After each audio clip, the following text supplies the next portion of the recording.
Dalam tradisi kita, dalam iman Kristiani, meyakini Yesus itu firman Allah yang turun dari surga. Berarti Yesus menunjuk dirinya sebagai roti, bukan memegang roti. Nah, ini saya mau mutar balik logika Bapak tadi memakai di perjamuan malam terakhir itu. Saya mau memutar balik. Di sini Yesus berkata inilah roti, tapi bukan roti yang dia pegang, tapi tubuhnya. Lalu Yesus mengatakan, barang siapa makan daripadanya, ia tidak akan mati. Lalu Yesus melanjutkan. Ya. Yesus melanjutkan, akulah roti hidup yang telah turun dari surga. Konfirmasi dari Yesus bahwa dia adalah roti hidup yang turun dari surga. Jikalau seorang makan dari roti ini, ia akan hidup selama-lamanya, dan roti yang kuberikan itu ialah dagingku yang akan kuberikan untuk dunia, untuk hidup dunia. Perhatikan Pak, Yesus mengatakan, dia, akulah roti hidup yang turun dari surga. Dirinya Pak, dirinya. Lalu Yesus mengatakan, jikalau seorang makan dari roti ini, ia akan hidup selama-lamanya. Roti apa yang dia berikan? Dagingnya. Dagingnya. Nah, di sini nanti muncul reaksi orang Yahudi yang kurang lebih sama reaksinya dengan yang Bapak sampaikan dalam video itu. Anda merasa aneh kan? Kenapa kok Yesus bisa memberi dagingnya kepada orang Katolik dalam bentuk hosti? Ya mungkin kalau pada zaman orang Yahudi mungkin salah satu yang melempari Yesus mungkin Bapak Budi Asali. Ya, karena Yesus berkata, jikalau seorang makan dari roti ini ia akan hidup selama-lamanya, dan roti yang kuberikan itu ialah dagingku yang akan kuberikan untuk hidup dunia. Nah, dikatakan Pak Pendeta, orang-orang Yahudi berantem di antara mereka, Pak. Seperti Bapak tadi, berantem di antara kelompok Bapak sendiri. Tapi membawa-bawa Katolik. Katolik nggak ada, nggak ambil pusing itu ajaran Bapak itu. Tapi kalau ajarannya Bapak salah, ya Katolik menyatakan salah. Ya, karena Bapaknya campur aduk tadi kan, ngaur kemana-mana. Ya, Bapak Ibu, setelah Yesus mengatakan bahwa yang dia berikan sebagai roti hidup itu adalah dagingnya, orang-orang Yahudi bertengkar antara sesama mereka dan berkata, bagaimana ia ini dapat memberikan dagingnya kepada kita untuk dimakan? Bapak Budi Asali mengatakan, bagaimana mungkin hosti yang sudah didoakan dan dikonsekrasi dalam gereja Katolik bisa menjadi tubuh dan darah Kristus? Mirip dengan orang-orang Yahudi ini.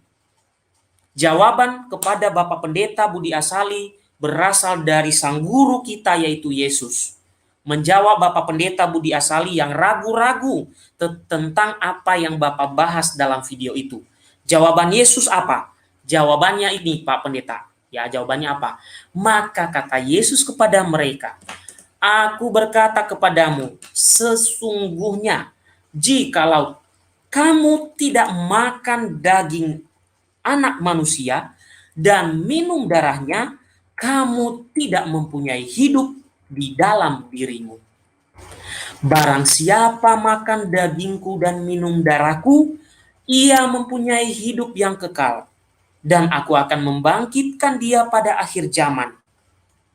Lalu Yesus mengonfirmasi lagi dengan sungguh-sungguh, sebab dagingku adalah benar-benar makanan dan darahku adalah benar-benar minuman. Pak Pendeta, Yesus tidak mengatakan sebab tubuhku adalah simbol. Dan saat Yesus berkata itu tidak sedang memegang dagingnya, Pak, atau roti, Pak. Ya, tidak sedang memegang roti, Pak. Tidak sedang memegang darahnya, Pak. Tapi Yesus mengatakan seutuhnya dirinya sebagai makanan. Ya. Dan darahnya benar-benar minuman. Kalau demikian, Konfirmasi Rasul Paulus dalam 1 Korintus 11 ayat 23 sampai 29 itu benar. Bahwa kalau kita menyambut perjamuan ini secara tidak layak, kita berdosa terhadap tubuh dan darah Tuhan. Karena apa? Karena Yesus mengatakan, sebab dagingku adalah benar-benar makanan dan darahku adalah benar-benar minuman. Maka ketika kita mengikuti perjamuan itu secara tidak layak dan menyambutnya, maka kita berdosa terhadap tubuh dan darah Tuhan.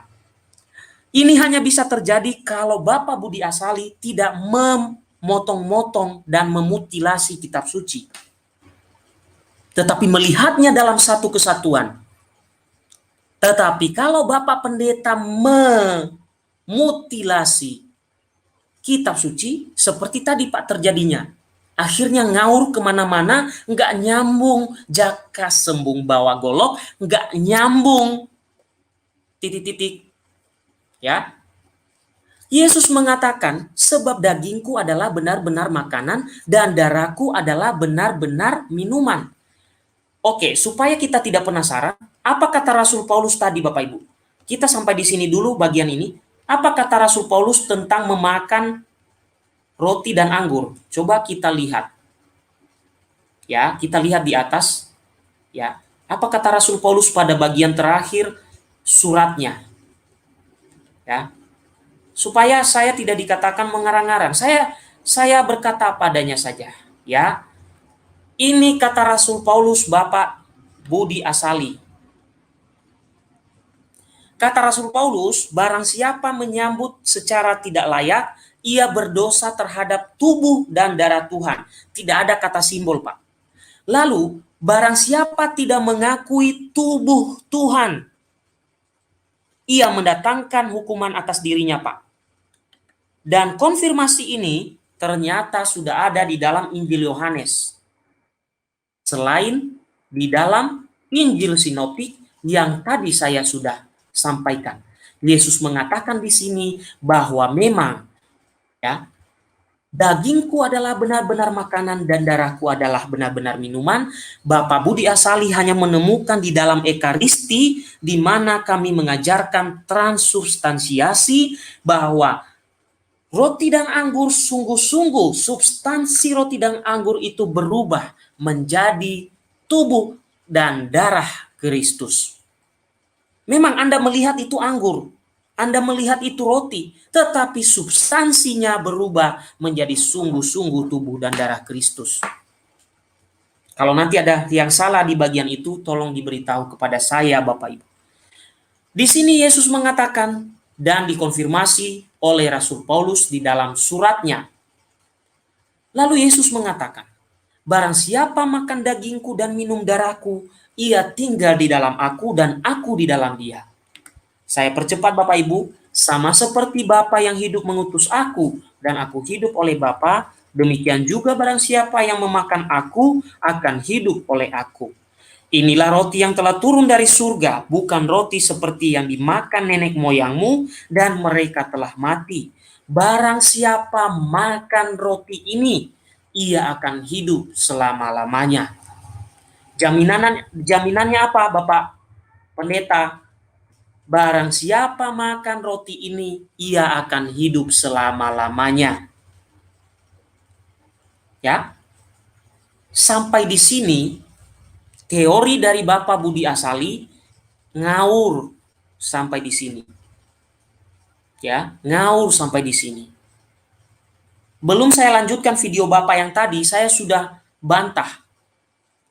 Ya, sudah terbantahkan karena mengambil ayat yang tidak nyambung untuk membantah transubstansiasi. Dan saya yakin kalau kita diskusi, Pak, saya tidak menghakimi Bapak. Bapak pasti kelabakan, Pak. Kelabakan, Pak. Karena ayat yang Bapak ambil nggak nyambung dengan perjamuan. Ya, oke. Sampai di sini dulu saya berhenti. Ya, saya mengizinkan masuk teman-teman dulu yang berasal dari siapapun, bahkan pengikutnya Budi Asali, saya izinkan masuk. Ya, saya persilakan, silakan Bapak Ibu masuk. Nanti sebentar lagi baru saya lagi lanjutkan dalam penjabaran-penjabaran selanjutnya. Sampai di sini kita sudah bantah teorinya Bapak Budi Asali, ya, karena mengambil ayat kitab suci yang tidak nyambung dengan transubstansiasi dan tidak mendalami transubstansiasi dengan baik, malah beliau ini sebenarnya mempermalukan dirinya, ya, karena transubstansiasi itu selalu berkaitan dengan perjamuan kudus, ya. Jadi tidak ada kaitannya dengan ilalang, tidak ada kaitannya dengan Yohanes 2 di mana mujizat di Kana, itu tidak ada kaitannya, ya. Oke, Bapak Ibu, saya persilakan yang ingin bergabung, mungkin ada yang ingin menambahkan juga kepada kita, sambil nanti juga saya tetap menambahkan, ya. Saya tetap menambahkan apa yang menjadi materi dari saya, masih ada sedikit yang akan saya paparkan nanti, ya. Oke, silakan Bapak Ibu yang ingin bergabung. Sambil menunggu bergabung, saya tetap mencoba menjelaskan kembali bagian-bagian selanjutnya dari transubstansiasi yang sudah saya siapkan di materi ini. Sambil kita menunggu yang masuk ke dalam.